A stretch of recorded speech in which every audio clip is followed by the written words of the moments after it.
अच्युतं केशवं कृष्णदामोदरं रामनारायणं जानकीवल्लभम। हरे कृष्ण, राधे राधे। स्वागत है आपका एक बार फिर मेरे चैनल द रिलीजियस लाइफ में। आज की वीडियो में आप सुनेंगे माघ मास के महात्म के पहले अध्याय की कथा। लेकिन कथा आरंभ करने से पहले हम माघ मास के नियमों को जान लेते हैं। माघ मास में स्नान का विशेष नियम बताया गया है। माघ का जो स्नान है वो पौष मास के शुक्ल पक्ष की द्वादशी से लेकर और माघ मास के शुक्ल पक्ष की द्वादशी तक किया जाता है। इसमें पृथ्वी पर 1 महीने तक शयन करना चाहिए, एक समय शुद्ध एवं सात्विक भोजन करना चाहिए। इस प्रकार जो व्रत रखना चाहते हैं, जो माघ के मास का नियम का पालन करना चाहते हैं, उन्हें सूर्योदय से पहले उठकर अपने नित्य कर्मों से निवृत्त होने के बाद गंगा जी, यमुना जी या फिर कोई तालाब, कुआं जहां पर भी उपलब्ध हो स्नान कर सके वहां पर स्नान करना चाहिए। विशेषकर नदियों का स्नान पापों को नाश करने वाला एवं मोक्ष प्रदान करने वाला माना गया है।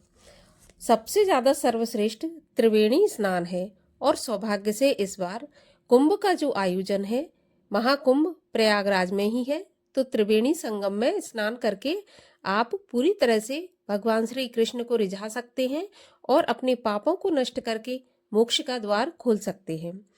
इसके बाद आपको भगवान लक्ष्मीकांत और शिव पार्वती का पूजन भी पूरे विधि विधान से करना चाहिए।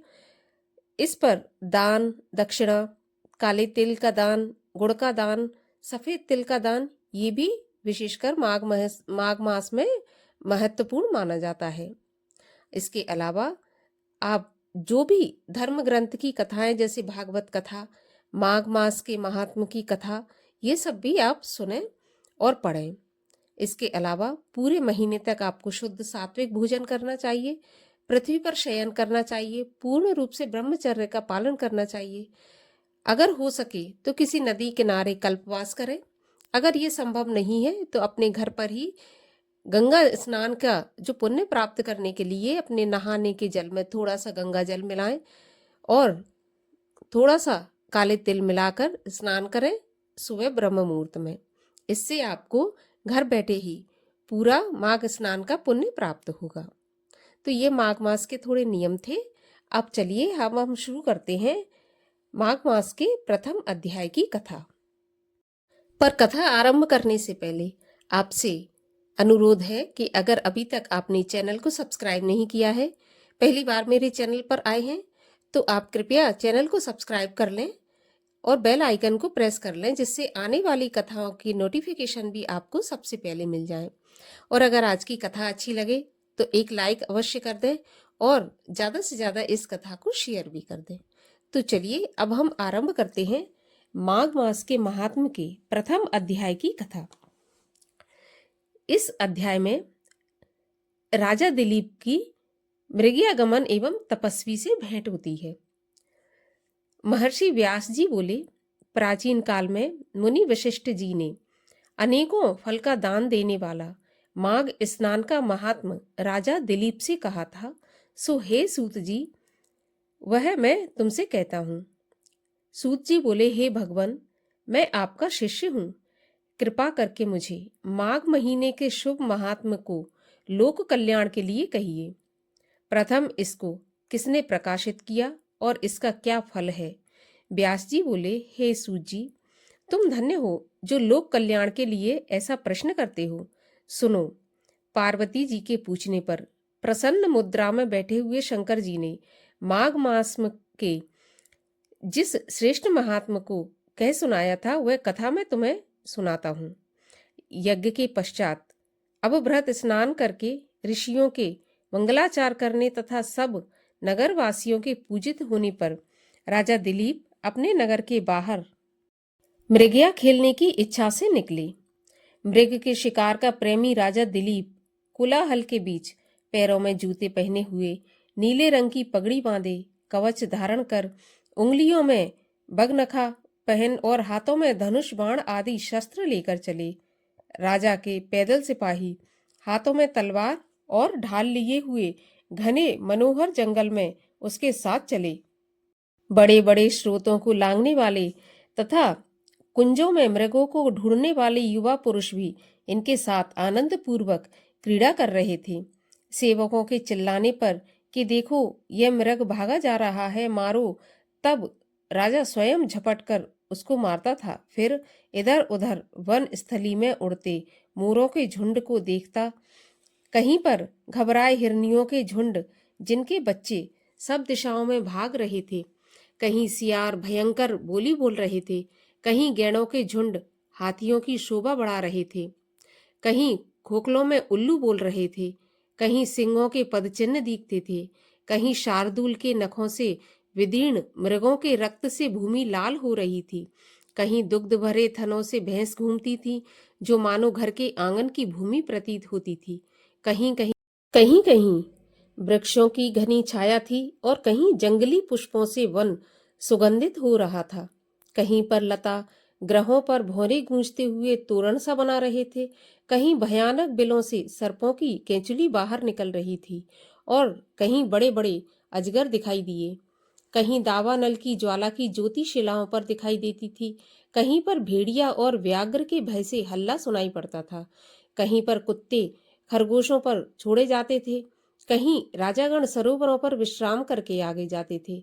इस तरह व्याधों के शब्दों से तथा राजा के शिकार खेलने और खंजड़ी तथा मृदंग के बजने से कलरव से घबराकर एक सारंग मृग जंगल से निकला, जो पृथ्वी पर चौकड़ी भरकर कभी आकाश और कभी पृथ्वी पर दिखाई पड़ता था। इस तरह वह टेढ़े मेढ़े कांटेदार घने वृक्षों के भयंकर जंगल में घुस गया। तब राजा ने उसका बहुत पीछा किया, परंतु निर्जन स्थान में मृग को न देखकर भ्रमित हो प्यास से राजा का कंठ सूखने लगा, तालू चटकने लगा, मुख मलिन हो गया, सैनिक थक गए और घोड़े रुक गए। दोपहर के समय राजा प्यास के मारे व्याकुल हो गया। तब जल की खोज में वह इधर उधर देखता हुआ आगे चला। थोड़ी दूरी पर घने वृक्षों से घिरा हुआ अति सुंदर एक बड़ा सरोवर दिखाई दिया, जिसके चारों तरफ तरह तरह के फूल खिल रहे थे। जल स्वच्छ था और सुंदर घाट बने थे, जिसमें बड़े बड़े कमल खिल रहे थे, उन पर भौरे गूंज रहे थे। कमलनी के पत्तों से घिरे हुए कमल मरकत मणि नीलम के समान दिखाई देते थे। इसके जल में मछलियां तैर रही थीं और इसका जल साधुओं के मन के समान शुद्ध था। लहरें शोभा दे रही थीं तथा अनेक प्रकार के जलचर डोल रहे थे। हिंसक मगर घड़ियाल आदि घूम रहे थे। कहीं पर लोभी के घर के समान दुर्गम सेवार भी थे। इसमें थी इसका शीतल जल पक्षियों की प्यास को शांत करता था। चातक का दुख हरने वाले चंद्रमा की तरह तथा दाताओं की तरह दुखी लोगों के दुखों को हरने वाला अपने शीतल जल से हिंसक पशुओं को पितरों के समान संतुष्ट करने वाला था। ऐसे सरोवर को देखकर राजा की थकावट इस प्रकार दूर हो गई, जिस प्रकार बादलों को देखकर चातक की होती है। वहां पर राजा ने जल पिया और मध्याह्न की संध्या कर अपने सहायकों सहित भोजन करके उस सरोवर के किनारे बैठ विचित्र कथाओं को कहता हुआ रुक गया और रात में धनुष बाण सहित वृक्ष के नीचे आसन लगा लिया। व्याघ्र लोग भी सब दिशाओं में स्थित हो गए और वन में जाल फैला दिया। रात्रि के अंत में एक किनारे से शूकरों का झुंड निकला, जो कमल कंद खाकर व्याघ्रों के डर से भाग रहे थे, जिसके अनेक शूकर राजा तथा व्याघ्रों द्वारा मारे गए पृथ्वी पर गिर पड़े, जिनको देख व्याघ्र गर्वित हो कोलाहल करते हुए प्रसन्न चित्त से राजा के पास पहुंचे। राजा इन योद्धाओं को साथ लेकर उस सरोवर के किनारे से अपने नगर को चला। तब मार्ग में एक तपस्वी ब्राह्मण को देखा। वह ब्राह्मण बूढ़े हारीत बैखानस मत का था। दुष्कर और कठोर नियमों से उसका शरीर अति कृश हो गया था। केवल हड्डियां ही दिखाई दे रही थी। वह मृग चर्म तथा कोमल वल्कल पहने था। नख, रोम तथा जटा धारण किए वह नियम पालन कर जप करता था। उस वनवासी को देखकर तथा मार्ग देकर राजा प्रणाम कर हाथ जोड़ उसके सामने खड़ा हो गया। तब उस तपस्वी ब्राह्मण ने अलंकारों से यह राजा है पहचानकर परोपकार की दृष्टि से कल्याणकारी वचन कहे। हे राजन, इस माघ मास के पुण्य काल में इस सरोवर का प्रातः काल का स्नान छोड़कर क्यों जाते हो? यह सुन राजा बोला, हे ब्राह्मण, मैं नहीं जानता कि माघ स्नान का क्या फल है, मुझे विस्तार पूर्वक कहें। माघ मास के महात्म के पहले अध्याय की कथा यहीं पर समाप्त होती है। कल हम सुनेंगे दूसरे अध्याय की कथा। तो दूसरा अध्याय सुनने के लिए चैनल को सब्सक्राइब करके बेल आइकन को प्रेस अवश्य कर लीजिए। तो चलिए अब हम मिलते हैं कल की कथा में। तब तक के लिए हरे कृष्ण।